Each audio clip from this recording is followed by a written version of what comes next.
The holographic display flickered to life in the command center of the Imperial Dreadnought Sovereignty, casting an eerie blue glow across the assembled officers. Admiral Hazel Morrison stood at attention, her steel-gray eyes fixed on the alien faces that materialized before her. The Vorith Empire's High Council had finally answered Terra's transmission, and their expressions conveyed the expected mixture of contempt and amusement. Your species presumes much. Human, hissed Supreme Archon Velther, his triple-jointed mandibles clicking with disdain. The Vorith Empire has claimed this sector for 3,000 of your primitive years. You have been spacefaring for barely 2 centuries. What makes you believe you have any authority to forbid us from anything? Hazel's lips curved into a smile that didn't reach her eyes. Behind her, Commander Liu Chen monitored the tactical displays, his fingers dancing across the haptic interface.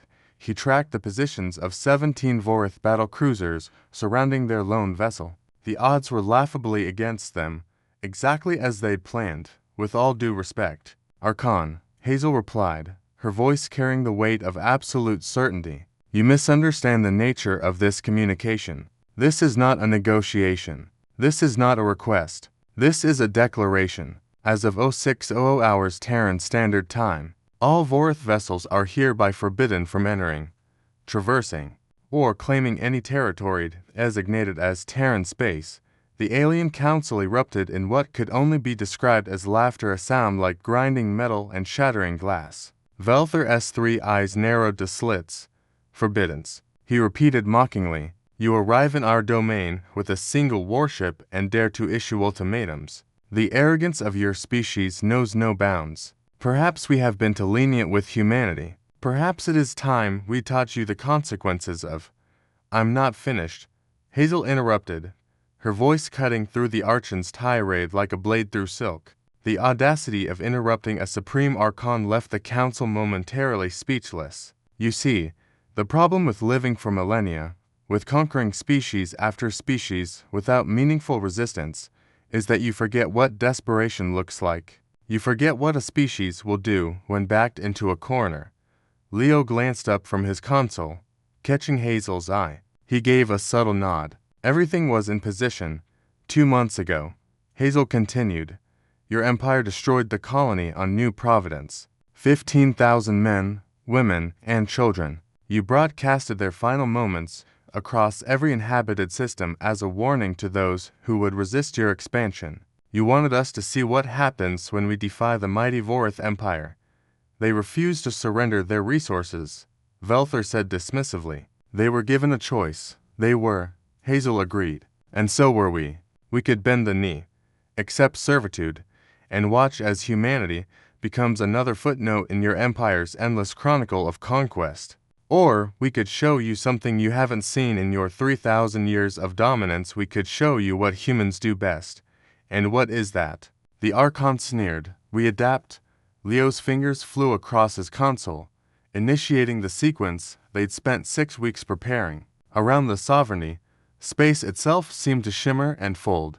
What is this? Velther demanded, his amusement vanishing as alarm crept into his voice.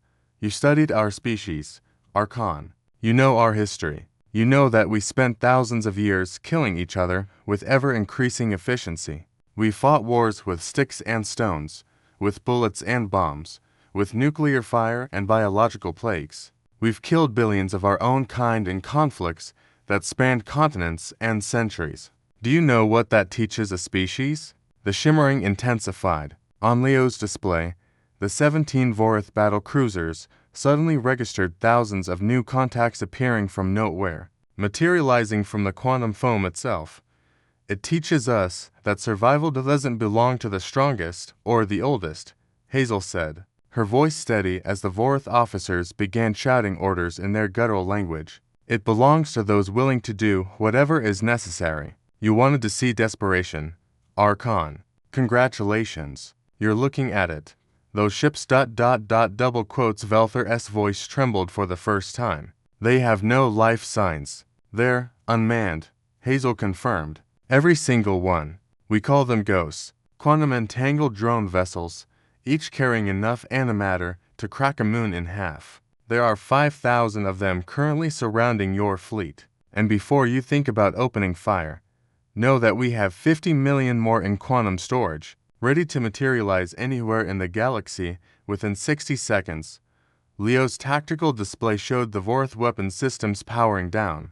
Finally, they understood.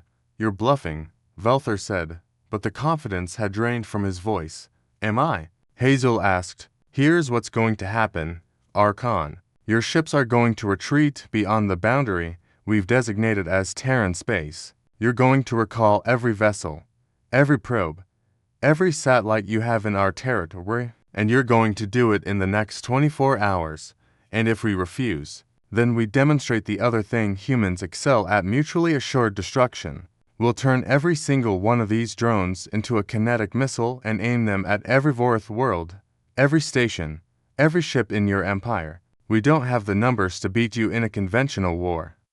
So, we've decided to make conventional war obsolete. You can't fight what you can't catch, and you can't catch quantum-entangled drones that can appear anywhere, anytime.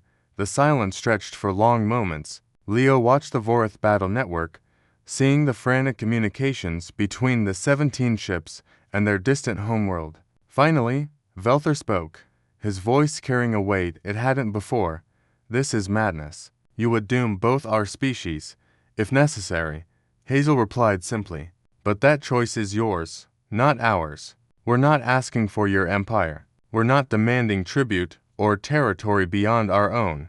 We're simply telling you that the age of unchallenged Vorth expansion is over. Humanity has drawn a line in the stars, and we will hold it no matter the cost. Another long silence. Then, reluctantly, Velther inclined his head, the Vorth gesture of acknowledgement. You are either the bravest species we have encountered, he said slowly, or the most foolish. Time will tell which. Your territory will be ... respected. For now. The hologram flickered and died. Leo released a breath he hadn't realized he'd been holding. Did we just bluff our way out of total annihilation? He asked. Hazel smiled grimly. There's an old human saying, Commander. It's not a bluff if you're willing to follow through. She turned to face the viewport, where the Vorth battle cruisers were already beginning their retreat. Beyond them, invisible but present, the Ghost Fleet waited in quantum superposition Schrodinger's apocalypse, simultaneously real and unreal until observed. Terra had spoken, and for the first time in 3,000 years, the Vorth Empire had listened.